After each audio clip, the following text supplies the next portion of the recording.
Most fights do not start because you said you were hurt. They start because the other person hears your pain as an accusation. The skill is learning how to tell the truth without turning the room into a courtroom.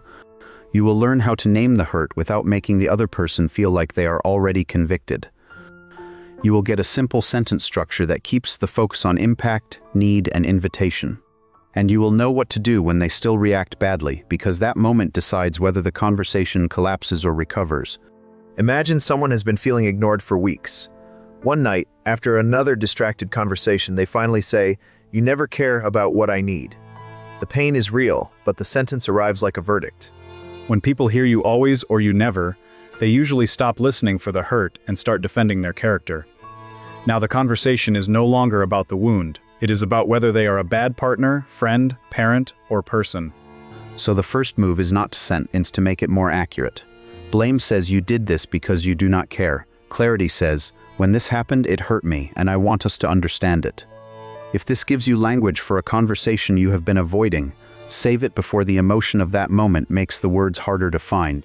Begin with the specific moment, not the whole history. Say, when the conversation changed after I brought that up instead of you always shut me down. Specific moments are easier to discuss than global accusations. Then name the impact in your own mind. I felt dismissed. I felt alone. I felt like my concern did not matter. This keeps the conversation anchored in what happened inside you, not what you assume was happening inside them. End with the repair you want. Not a punishment, not a test, not a trap draw. I need Sloan and talk about it again? Or, the sentence begins, when this happened, I felt this, and I want us to repair it this way. Even a careful sentence can meet a defensive response. They might say, that is not what I meant, or you are too sensitive.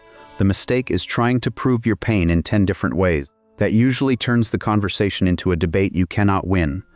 Instead, return to the point calmly. I am not saying you meant to hurt me. I am saying this is how it landed and I want to understand it. That sentence removes the character attack while keeping the hurt on the table. If they still mock, interrupt, or punish you for speaking honestly, the next step is not better wording.